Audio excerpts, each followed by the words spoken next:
Radio activity nuclei के अंदर part है रेडियो एक्टिविटी। आवाज आ रही है सभी को क्लियर? Yes sir. ठीक है। Yes. तो रेडियो एक्टिविटी को समझो। Natural radioactivity is a spontaneous and self disruptive activity. Radioactivity क्या होता है? Natural radioactivity is a spontaneous and self-disruptive activity exhibited by a number of heavy elements occurring in nature. The word spontaneous means sheer out of nature of the element and self-disruptive means the element disintegrates itself. मतलब कि naturally किसी भी suppose हमने कोई heavy metal लिया है और उस हैवी मेटल में से नेचुरली वो रेज रेडिएशंस बाहर आती हैं एंड वो एंड सेल्फ डिस्ट्रक्टिव का मतलब होता है कि अपने आप को क्या करता है? डिसइंटीग्रेट कर रहा होता है। मतलब कि अलग अलग। डिसइंटीग्रेट का मतलब क्या होता है? अपने आप को ब्रेक करना। ठीक है। That means no external provocation influences the emission. Radioactivity is the property by virtue of which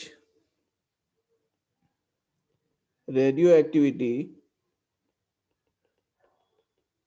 is the property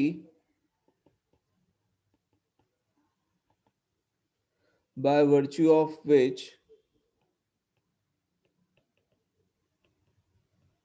by virtue of which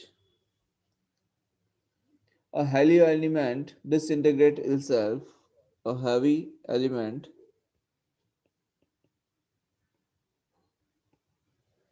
disintegrates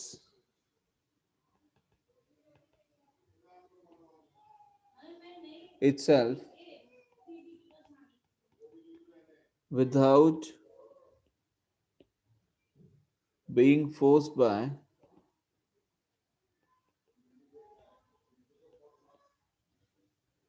any external agent, any external agent to do so. Clear है?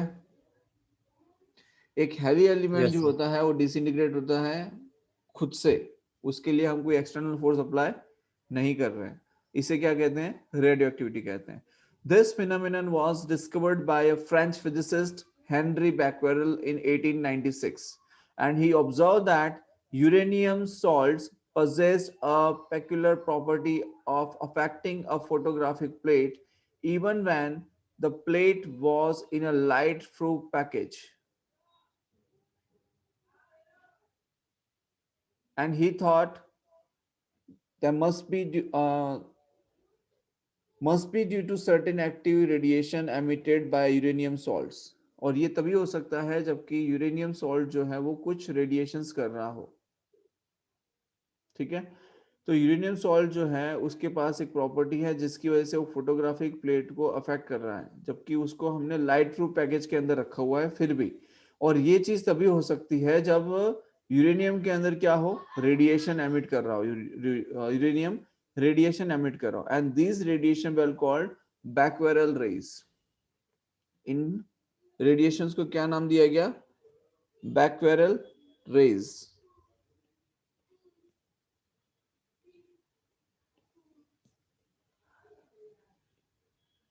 बैक्वेरल raise.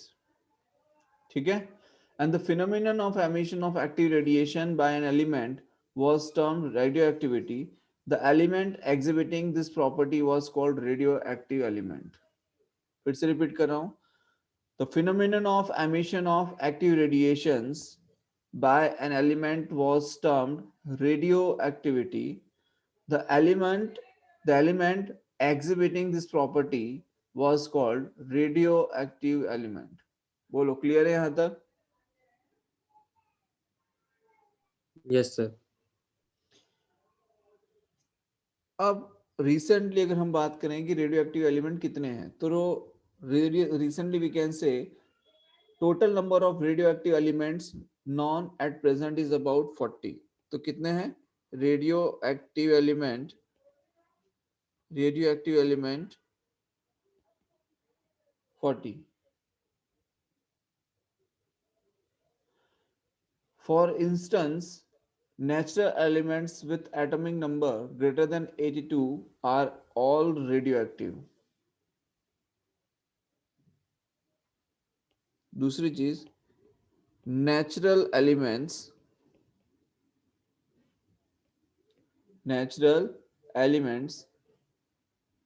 with atomic number with atomic number greater than 82 are all radioactive. बोलो, clear है यहां तक? Yes, sir. And then nuclei are thus unstable nuclei. उनके जो nuclei हैं वो कैसे हैं? अनस्टेबल न्यूक्लियाई हैं, like radium, thorium, actinium, polonium, ये सारे कैसे हैं? अनस्टेबल न्यूक्लियाई हैं. Radium, thorium, actinium and polonium etcetera, ये कैसे हैं? इनके पास है अनस्टेबल न्यूक्लियाई, तभी ये कैसे हैं? रेडियो एक्टिव है. Unstable nuclei. बोलो, क्लियर है?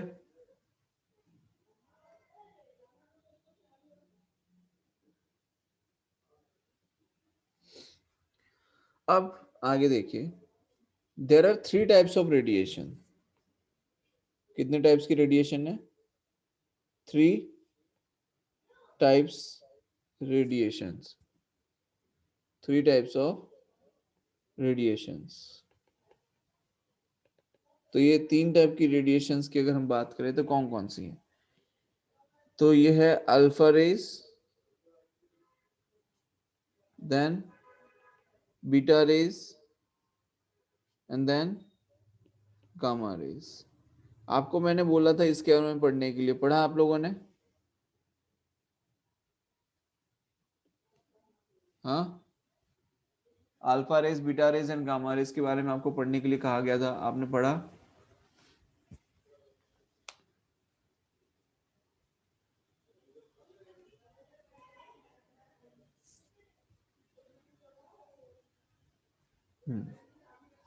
नहीं पढ़ा है. देखो, समझिए,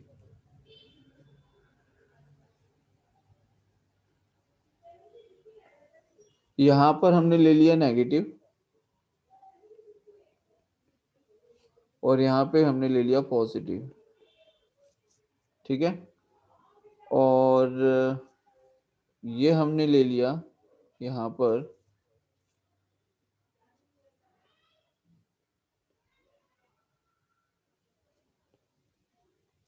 इस तरीके से. देखिए, ये लेड ब्लॉक है, लेड ब्लॉक.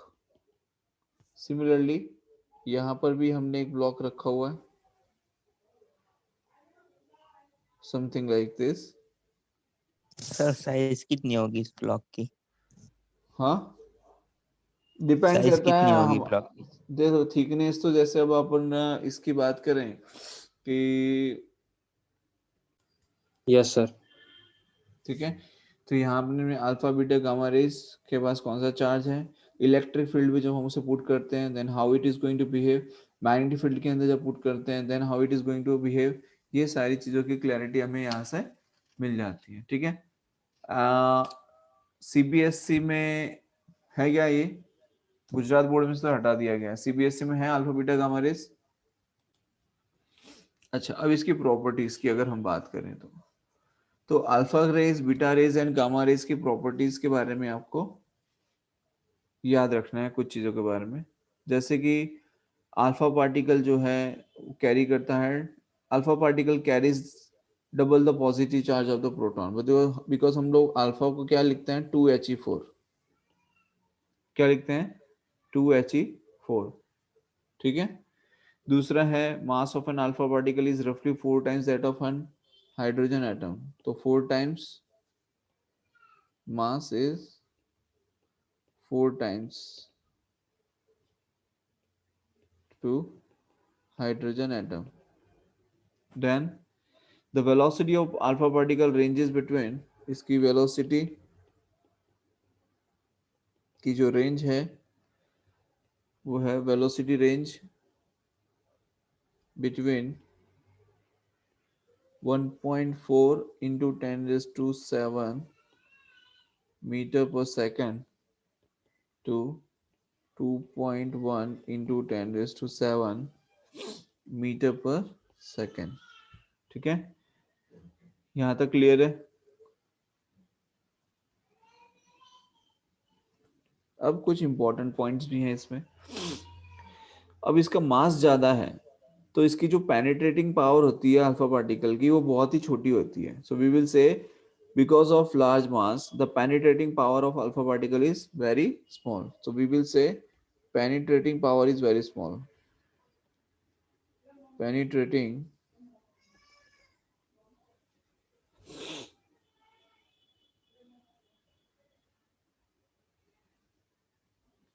power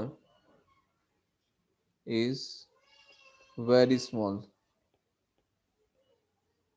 ठीक है। then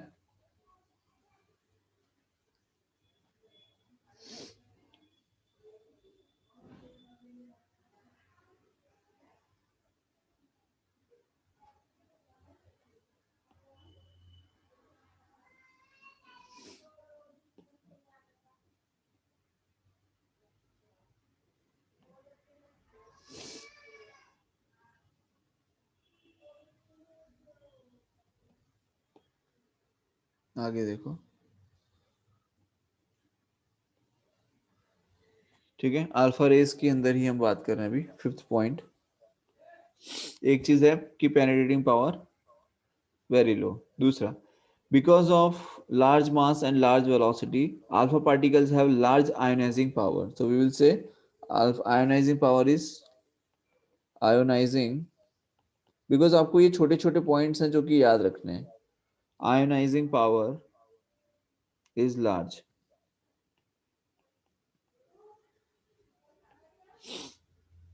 ठीक है।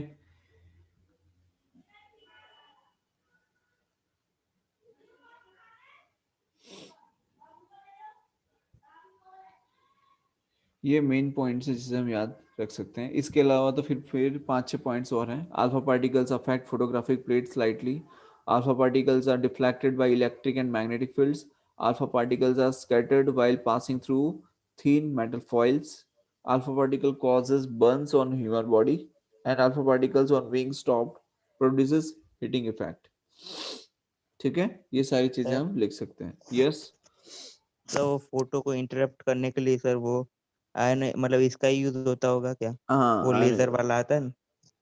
कौन सा? मतलब ऐसे पता है सर, सेलिब्रिटी लोग यूज करते हैं, मतलब फोटो लेने, मतलब फोटो लेते हैं ना लोग उनका, हाँ, तो ना मतलब रोकने के लिए सर वो डिवाइस यूज करते हैं कि फोटो पूरा ऐसे बिगड़ जाएगा ऐसा। फिर बीटा रेस, तो बीटा रेस के लिए हम कहेंगे that beta particle carries negative charges, carry negative charge,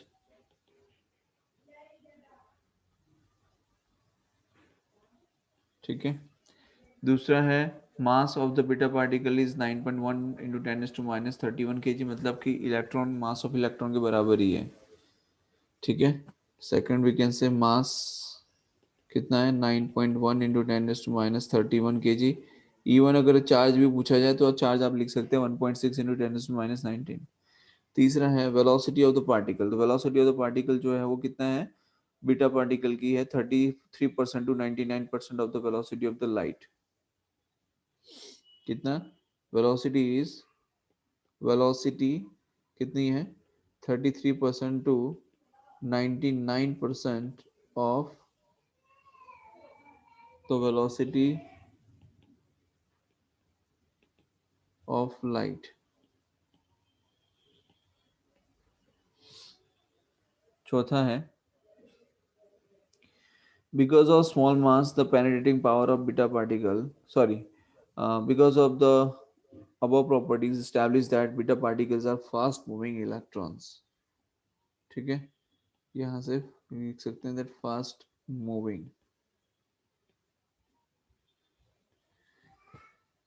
Then beta particle, because of small mass the penetrating power of beta particle is very large, so we will say penetrating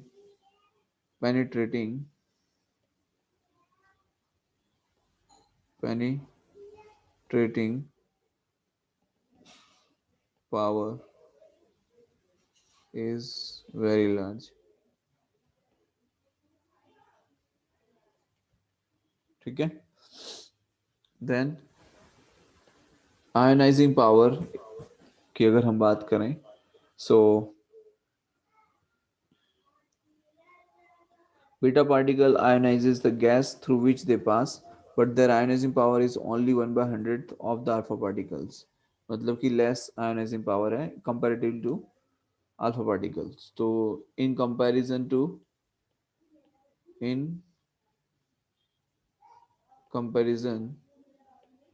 to alpha particles, beta particles are less ionizing. Beta particle ionizing power is less. Ionizing power is less. ठीक है, or you can say 1/100th of alpha. Then they are having a several meter range. Beta particle can also produce fluorescence in certain substances like barium and the zinc sulfide. They affect photographic plate. They are deflected by electric and magnetic field, showing that they carry negative charge. ठीक है, अब हम बात करेंगे gamma rays की.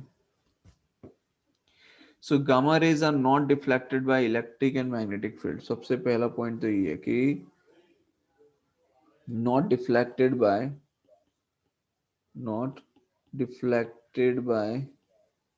alpha and not deflected by electric and magnetic field.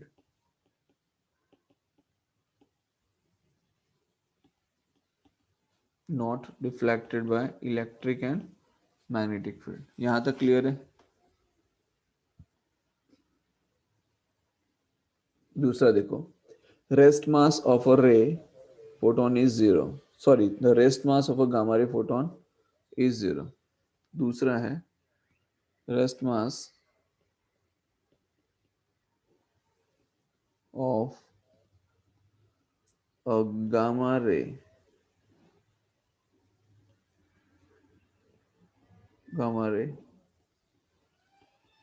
photon is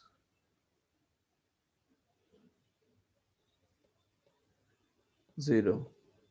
तीसरा है gamma ray travel with speed of light. Gamma ray travel with speed of light. ठीक है,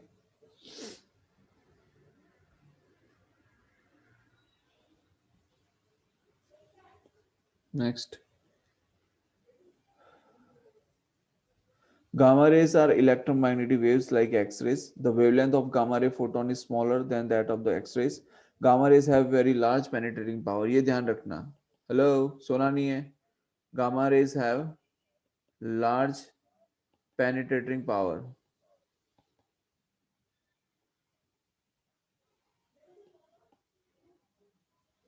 सर न्यूक्लियर रेडिएशन डिटेक्टर में gamma rays use करते होगे तो हैं?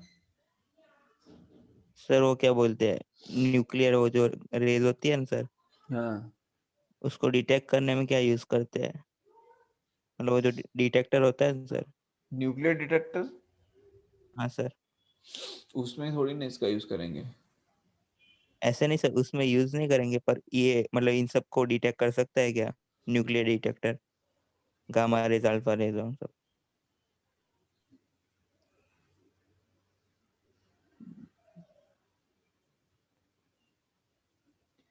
Nuclear detector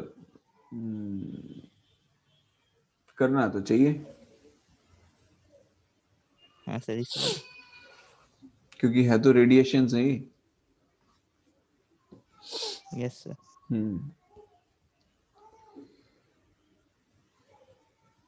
और दूसरी चीज, gamma rays have large penetrating power and small ionizing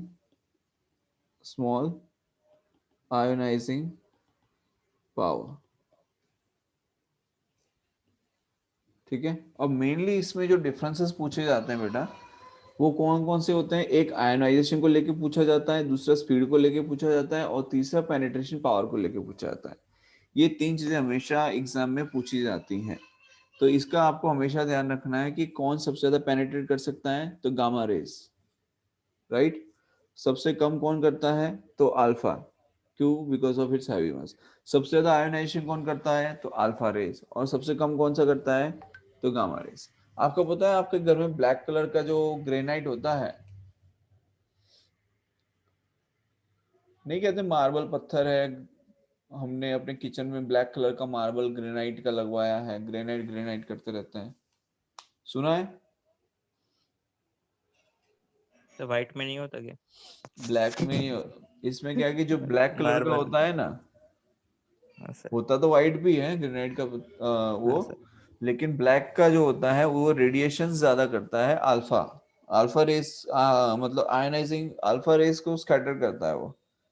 जो ग्रेनाइट का पत्थर होता है ना, उसमें से अल्फा रेस निकलती हैं। Okay sir. बोले यहाँ तक क्लियर है? ये ध्यान रखना है, ठीक है। अल्फा बीटा गामा के अंदर इन चीजों का आपको ध्यान रखना है। यहाँ तक कोई डाउट है किसी को? इसके बाद देखो हम स्टार्ट करेंगे law of radio active, laws of radio active disintegration, laws of radio active disintegration. Smith समझ में आ रहा है? Yes sir. कल्प,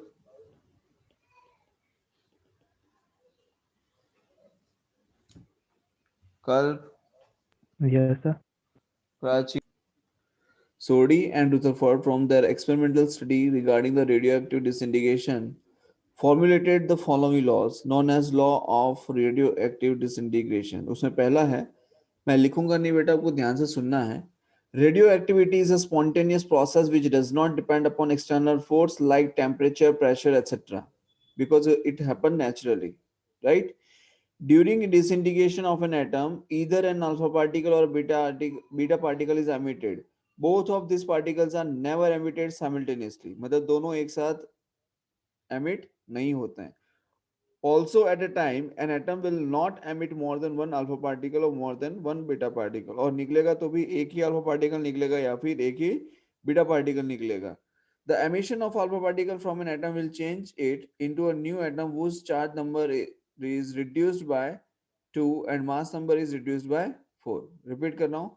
The emission of alpha particles from an atom, मतलब अगर अल्फा पार्टिकल का एमिशन हुआ तो उसमें से क्या कम हो जाता है, तो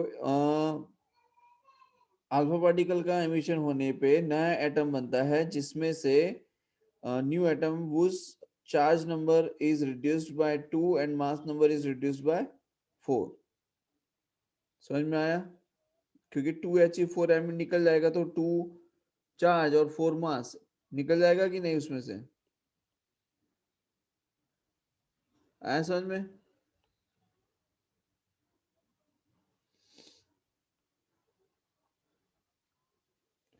तीसरा है the emission of alpha particles from an atom will change it into a new atom whose charge number is reduced by 2 and the mass number is reduced by 4. Fourth है the emission of beta particle from an atom will change it into new atom whose charge number is raised by 1. मतलब कि यहाँ पर क्या हो रहा होगा -1 E0. क्यों? क्योंकि यहाँ पर क्या हो रहा है, इसका जो चार्ज नंबर है वो क्या हो रहा है, रेज हो रहा है. समझ में आ रहा है? यहाँ पे लिखेंगे charge number raised bye 1, raised bye 1, और यहाँ पे क्या हो रहा है, तो डिक्रीज हो रहा है. बोलो क्लियर है यहाँ तक? नेक्स्ट है the number of atom disintegrated per second at any instant is directly proportional to the number of radioactive atoms actually present in the sample at that instant. फिर से रिपीट कर रहा हूँ. The number of atom disintegrated per second at any instant is directly proportional to the number of radioactive atoms actually present in the sample at that instant. And this is also known as radioactive decay law. फिर से repeat करूं. The number of atoms disintegrated पर second, मतलब कि कितने number of atoms हैं जो कि डिसइंटीग्रेट हो रहे हैं एवरी सेकंड पे, एट एनी इंस्टेंट, किसी भी टाइम पे, and that disintegrated atoms per second is directly proportional to the number of radio atoms actually present in the sample. क्या है? Actually present in the sample at that instant. उस particular instant पे वो radio active atoms जो है वो क्या होंगे, प्रेजेंट होंगे. And this is known as radio active decay law. अब यहां पर देखिए हम, N0 is the total number of atom present originally in a sample. Total number of atoms present originally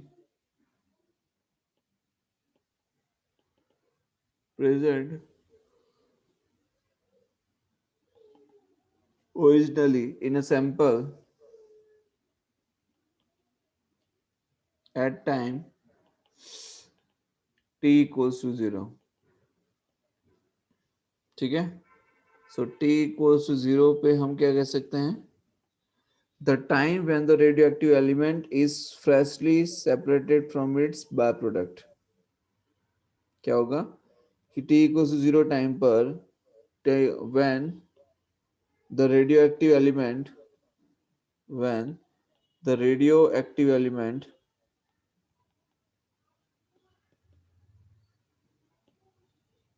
is freshly separated from its byproduct.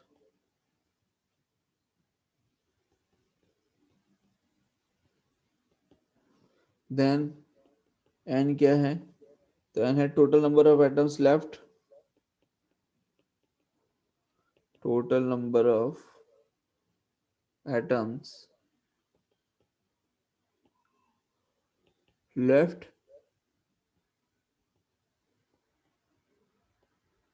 undecayed in the sample at time t.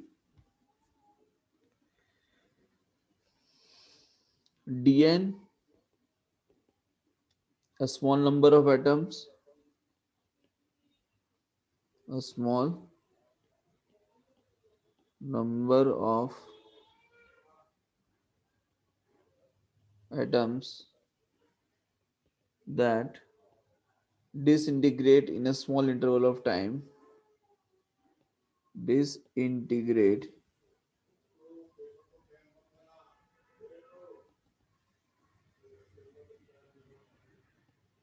in a small interval of time dt।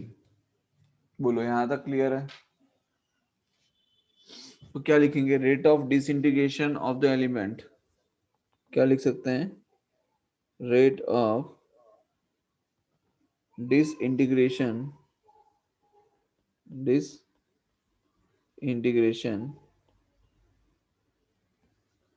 of the element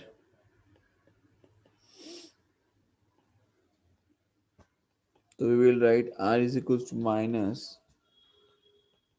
dn by dt। क्या लिखेंगे? R is equals to minus dn by dt। and according to decay law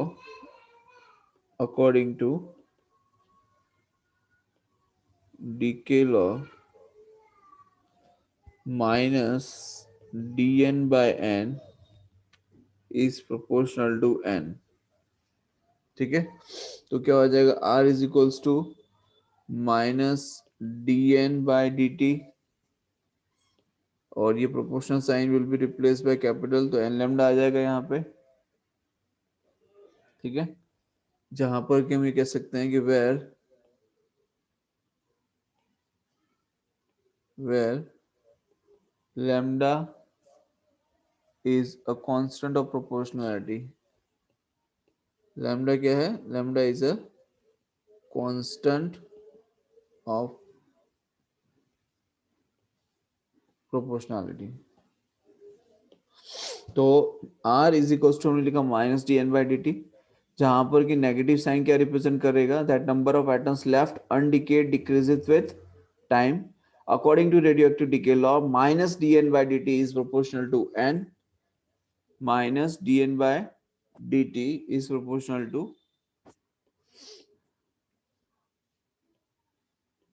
minus dn by dt is proportional to n and r is equals to minus dn by dt। dn by dt अगर ये जो proportional sign है, इस proportional sign को हम replace कर सकते हैं लैम्डा से, तो minus dn by dt is equals to हो जाएगा n lambda. Now what we can write इस इक्वेशन का हम यूज करेंगे। So we will say dn by n, क्या लिखेंगे? dn by n equals to minus lambda into dt। सो यहाँ पर दोनों तरफ हम इंटीग्रेशन साइन यूज करेंगे and dn by n equals to minus lambda dt। तो यहाँ पर आप देखिए कि dn by n जो है उसे हम क्या लिख सकते हैं? log base n is equals to minus lambda dt। तो ये हो जाएगा minus lambda t plus c। ठीक है, अब c क्या है? कांस्टेंट ऑफ इंटीग्रेशन है। अब हम देखें तो at t is equals to 0 time पर n की वैल्यू क्या हो जाएगी? n0, right. तो हम यहाँ पे at t equals to 0 time पे लिखे तो log n not is equals to minus lambda t की वैल्यू 0 इक्वल्स टू c। तो ये आया c की वैल्यू। सो यहाँ पर अगर इक्वेशन 1 है, ये इक्वेशन 2 है, तो c की वैल्यू को हम यहाँ पुट कर सकते हैं। तो what we can write log base e n equals to minus lambda t plus c की जगह log base e n not, यहाँ तक लिख सकते हैं ऐसे, राइट। तो ये क्या हो जाएगा? ये जो है log n नॉट को इधर ले आएंगे। So we can write log n minus log n not is equals to क्या हो जाएगा? Minus lambda T.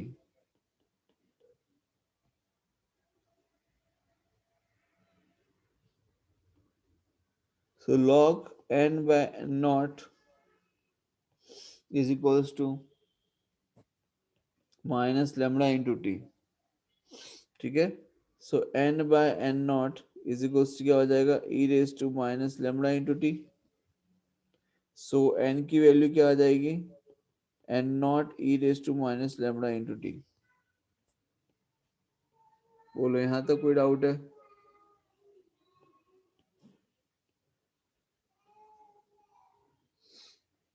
ये हमारे पास में इक्वेशन आ गई and this equation shows that radioactive decay is exponential as shown in the figure। कैसा? Figure में बनाते हुए दिखा देता हूं आपको।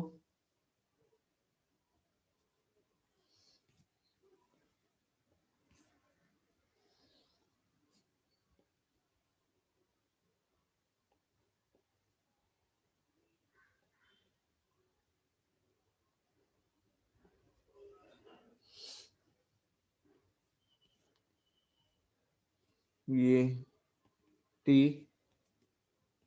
2t, 3t, 0,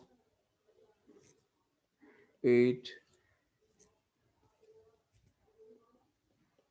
n0 by 4, n0 by 2.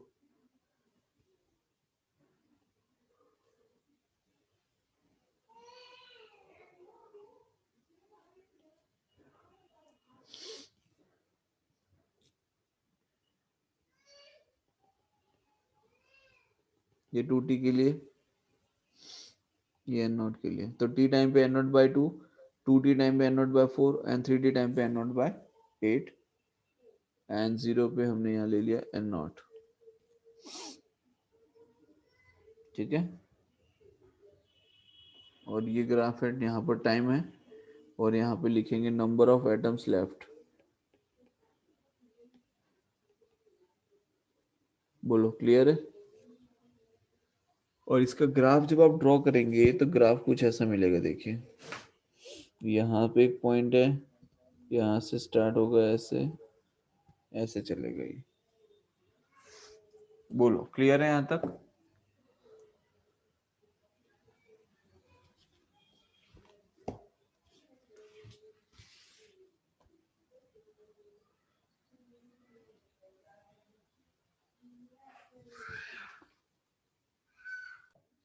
Reduces to 1 by e time the original number of atom in the sample.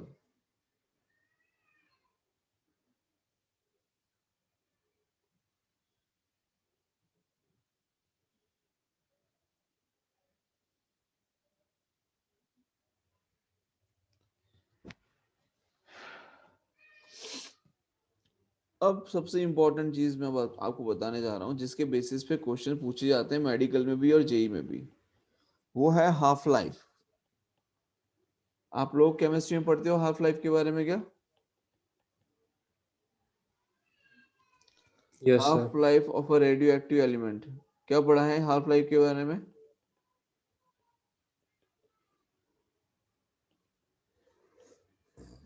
देव बता, half life के बारे में क्या पढ़ा हुआ है? Sir, formula थी 0.693 by lambda. क्या होता क्या है हाफ लाइफ, कुछ आइडिया है?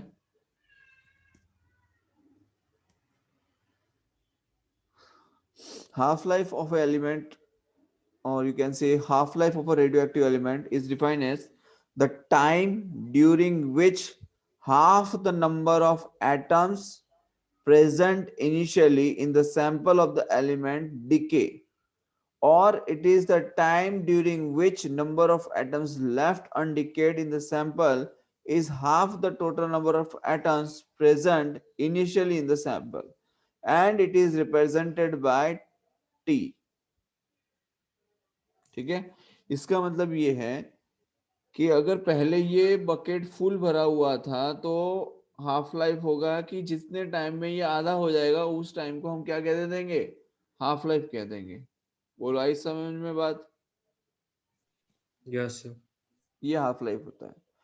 Again half life of a radioactive element is defined as the time during which half the number of atom present initially in the sample of the element decay, or it is the time during which number of atom left undecayed in the sample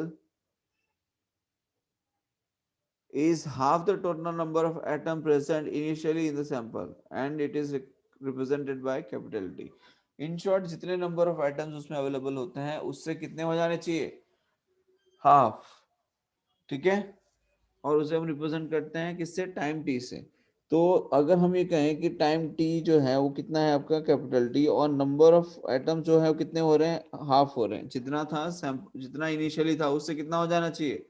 half होना चाहिए। अब हमारे पास में जो formula वो क्या है कि n equals to n not into e raise to minus lambda into t. तो ये जो n दिख रहा है उसकी हम क्या लिख सकते हैं कि n नॉट बाई 2 लिख सकते हैं equals to n not into e raise to minus lambda t. Right, अब यहाँ पे ये एन नोट कैंसिल आउट हो जाएगा, तो हम लिखेंगे 1/2 is equals to e raise to minus lambda T.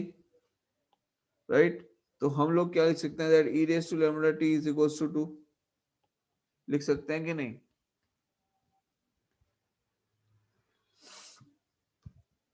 ठीक है। अब यहाँ पर जो e raise to lambda t is equal to आ रहा है, तो taking log both the sides, अब हम दोनों तरफ अगर लॉग ले लें तो ये हो जाएगा टेकिंग लॉग बोथ साइड्स, तो ये हो जाएगा lambda t log base e into e is equals to log e2 equals to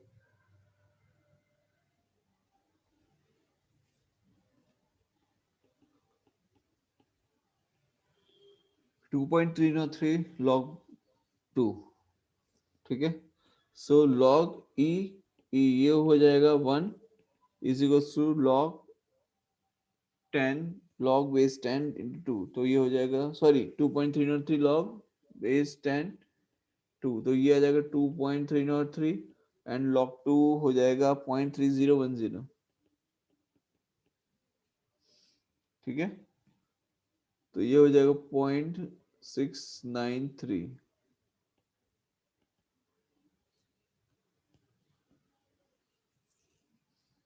तो t इज इक्वल क्या आ जाएगा 0.693 बाय लैम्डा। अब ये जो हमने t निकाला ये क्या है, half life of radioactive element, क्या है हाफ लाइफ